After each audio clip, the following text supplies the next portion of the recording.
Today, I want to show you a couple of things about refraction. And refraction happens because when light goes from one medium into another medium, the speed changes. And when the speed changes, another thing that can change is the direction. So when we're working with the ray model of light, we can kind of like trace the rays and see how they change direction when they go into different media. So here I have rays of light, and they're shown up on this paper here. And if I take a piece of plastic here, and this plastic has an index of refraction of about 1.5. So in air, light is traveling at 3 times 10 to the 8th meters per second. Inside this plastic, it's traveling at about 2 times 10 to the 8th meters per second. And when I take this piece of plastic and I put it in the paths of these rays, they very clearly bend.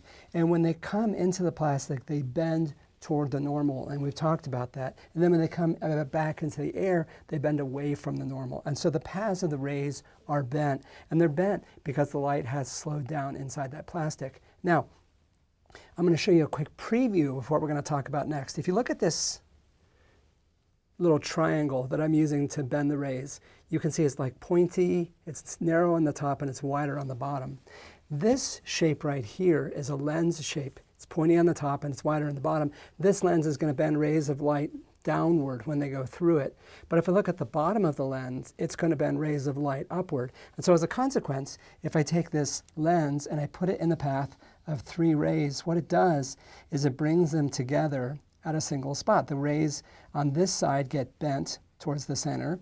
The rays on this side get bent towards the center axis. And I end up with all the rays coming together at what we call the focal point. And this length right here is the focal length. This is how lenses work. And lenses are going to be an important part of our story. And it's the next story that we're going to tell is how lenses make images. Very, very cool. And we're going to get all kinds of optical instruments out of that. But before I do that, I want to look at what happens when light travels from one medium into another and there's no change in index of refraction. And that's a bit of a surprise.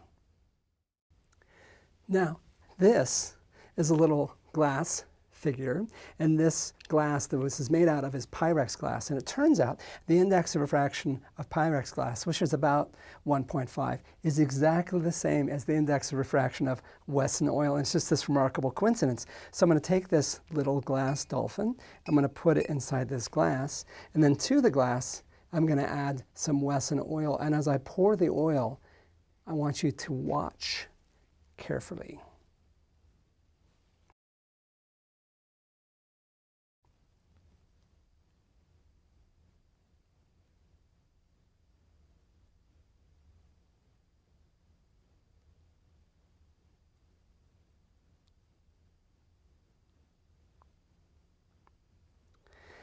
And since the index of refraction of the oil is exactly the same as the index of refraction of the glass, when the light hits the boundary between the two, what happens is nothing. It just continues with no deflection. There's no refraction. There's also no reflection. So as a consequence, even though the figure is very much there inside this container of oil,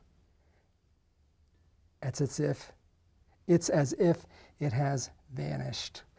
There's just the slightest hazy outline there, but on the whole, you see about nothing. The reason you see a little bit of an outline is because there's some stresses in the glass. But on the whole, it's like nothing has happened. And that's what happens when you have an index match. And that was another thing that I referred to in the class slides. Next up, we're going to come back and talk about using refraction, as we saw earlier, with lenses. And lenses can be used to make images. Very, very cool stuff. Stay tuned.